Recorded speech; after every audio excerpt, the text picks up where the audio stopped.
Değerli şagirdlər, abituriyentlər, izləyicilər, bugünkü dərsimizdə Haqverdiyev Bomba novellasından danışacaq.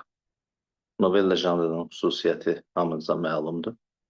Novella gözlənilməz sonluqla bitən hekayəyə deyilir. Əvvəlcə Bomba əsərindəki obrazlarla tanışılıq.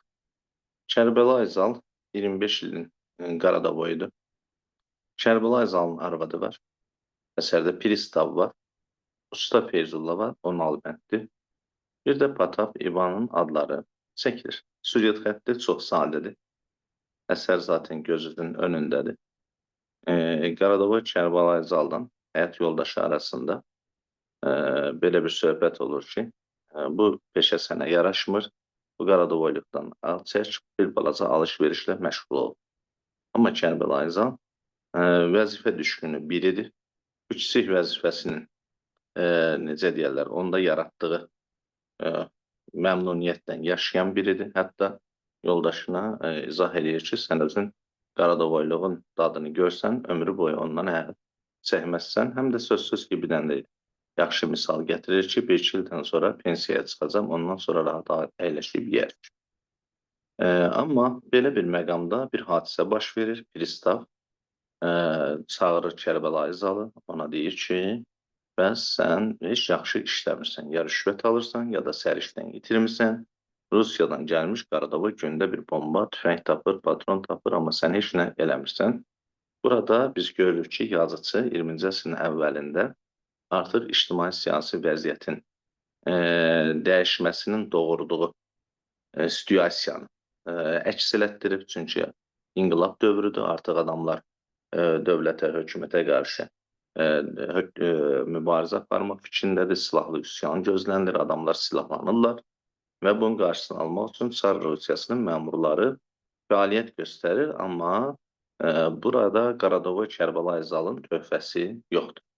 Qaradavoy Zal ondan sonra, Kərbəlayı Zal ondan sonra gözünə yuxu getmir, gecə çıxır çölə, növbəsini aparırdı və bu vaxt nə görsə yaxşıdır, Feyzullanın evinə, Albənd Feyzullanın evinə bəs bir nəfər 2 torba içində yumru şeylər olan bir yük gətirir. O dəqiqə ağlına gəlir ki, elə bu bomba olacaq. Tez çaparaq yaxındakı Qaradavoy Pataba deyir, Patap Vana deyir, Van Aqaladoçniyə deyir.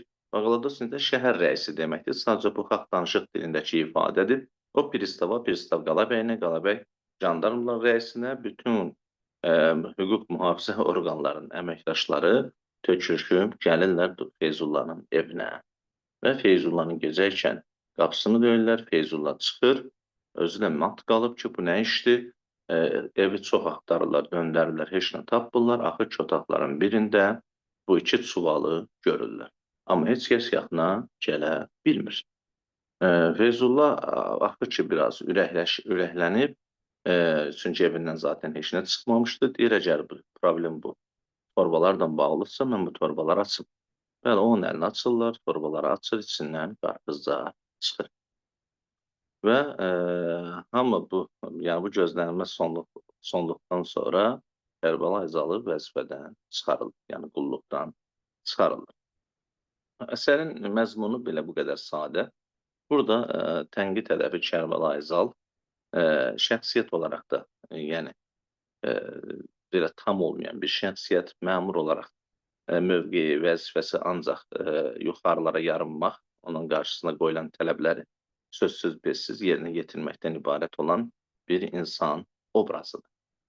Və bu da üstəgəl burada bir mətnaltı bir işarə var ki, o dövrdə müstəmləkə şəraitində olan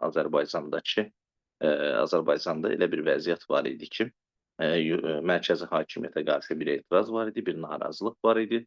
Sözsüz ki, bunu Kərbəlayı Zal da bilirdi, yoxsa Feyzullahın evinə gələn şeyin niyə bomba olduğunu düşünsün. Deməli, o dövrdə sadə adamlar belə bu prosesin içində idilər, amma Kərbəlayı Zal öz vəzifəsində qalmaq üçün öz həmyerlisini, öz millətindən olan bir oğlu, bir insanı bədfənaya verməkdən bir qram da çəkinmir.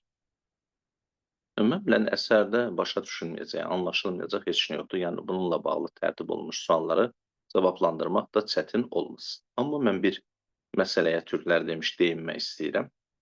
Bu kiçik əsərdə süjet xəttinin mərhələləri ilə bağlı eee, fikirlərə rast gələndə, məsəl üçün, orada kulminasiya nöqtəsinin, deyək ki, Kərbəlayı Zalın evinə, bombanın gəldiyini, yəni çuvalların gəldiyini görüb Kərbəlayı Zalın, şikayət eləməsi, yəni xəbərdar eləməsi yuxarıları göstərilir. Mən, bu məsələyə belə bir değinmək istəyirəm.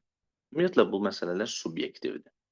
Bəzi böyük əsərlərdə zirvə nöqtəsi açıq-aşkar görünür. Amma belə kiçik əsərlərdə düyün, giriş, düyün nöqtəsi, düyünün açılması, final kimi mərhələləri ayırmaq biraz çətin olur. Məndən olsa, kulminasiya nöqtəsi çuvalların açılan məqamı. Çünki burada ən pik nöqtə, vurulmuş düyünün, yəni ən zirvə nöqtəsi, ən yüksək həddinə çatması, yəni gərginliyin ən yüksək həddinə çatması torbaların ağzının açılma mərhələsidir. Nəinki Kərbəlayı Zalın Feyzullanın evinə bomba gəldiyini düşünməsi. Mənim fikrim subyektiv ola bilər, amma mən bütün əsərlərdə zirvə nöqtəsi qoyulan problemin həll olunduğu son nöqtə, yəni aşkar olduğu, aydın olduğu. Məsələn, Leyli Məcnunda deyək ki, səhrada Məcnunla Leylinin ikinci dəfə görüşü ki var. Biz artıq görürük ki, bunlar özləri azaddılar, amma Məcnun dəliliyindən ümumiyyətlə Leyliyə yaxın durmur. Onun evlənmək məsələsi ümumiyyətlə artıq gündəmdə deyil.